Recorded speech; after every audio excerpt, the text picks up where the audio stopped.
Shabbat Shalom umevorach. Welcome, ladies and gentlemen. Bruchim habayim. This week we'll be reading Parashat Vayechi, the last parasha in Sefer Bereshit. And we know Vayechi speaks about the passing away of Yaakov Avinu, really the passing away of this whole generation. And at the end of the life of Yaakov Avinu, he gathered all his 12 children that he finally reunited with everyone in last week's parasha. And he gave each one a blessing. And each bracha was towards the kochot of every single shevet. And when he gave the bracha to Yosef, we know famously he also blessed Ephraim and Menashe.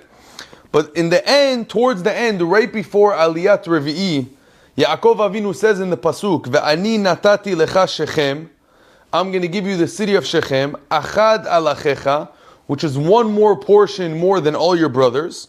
Asher lakachti miyad ha'emori, that I took from the Emori, that's who used to run Shechem, becharbi uvkashti. The Pasuk says that I took it with my sword and with my arrow, and he's talking about Shimon and Levi when they destroyed the city of Shechem. But if you look at the Onkolus, it's very interesting. The Onkolus translates in Aramaic the Pasuk, the Lashon HaKodesh, and he usually sticks to the script, but he changes something in this Pasuk. He says, "Va'ana ya'avit la'chul akad yati alachecha," I'll give you a portion over your brothers. Dir nesivet midah, the Amorah that came from Amorah. But instead of saying becharbi ubekashti, from my sword and my arrow, he says bitzloti uvevaoti, which means with my tefilot.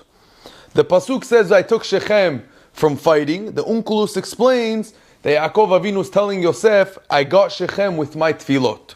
So the question is, why is there a difference over here? So the Ben Ish Chai says something beautiful. He brings a mashal. He says there was someone who was in the forest and he was wandering around, and all of a sudden he sees a big bear. And it's, dangerous. He got scared. He didn't know what to do. He didn't have anything on him except a stick, a wooden stick. He points the wooden stick to the bear, and all of a sudden the bear drops dead. He's sitting there. What is this stick? Black magic. What's going on over here? He thought there was an open miracle. All of a sudden someone comes up to him and says, "You tipesh, you think the stick shot the bear?" I was on top of the tree and I was looking down, and what do I see? I see you're wandering around, there's a black bear, and the bear is about to attack you. I took my rifle and I shot the bear. It wasn't the stick, it was me. So the Ben Ish Chai says this is what Yaakov Avinu was telling Yosef. He was telling Yosef, the city of Shechem I'm giving you, really was a message to Shimon and Levi. He was telling Shimon and Levi, you think we have Shechem because you destroyed it and you made them get a Brit Milah and made everyone weak after the story of Dinah and you killed everyone? He says, no, it's because I prayed. Yaakov Avinu was telling Shimon and Levi and teaching a lesson that the reason why we have Shechem is not because of war, it's because of my tefillot. This is the lesson Yaakov Avinu really is teaching us in our generation. The Chazon Ish says, Rabotai, that we all know we have to do ishtadut. Whoever learns about emunah and bitachon, we speak about how much effort we need to do.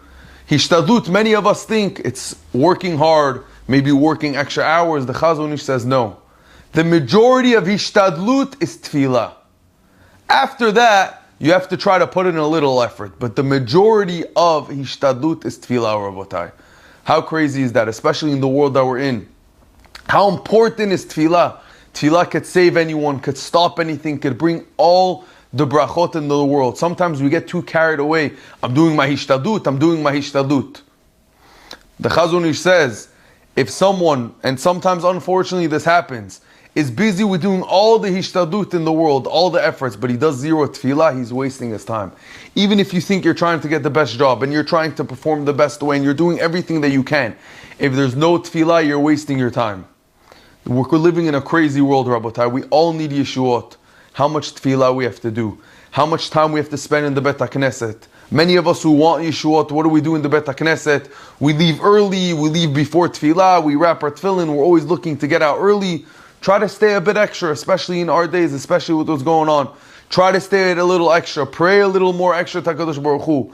And Bezat Hashem with the tefillot, just like Yaakov was showing Shimon and Levi that the power of tefillah has. Be'ezat Hashem, we'll see the Mashiach in Geula very soon. Shabbat Shalom umevorach.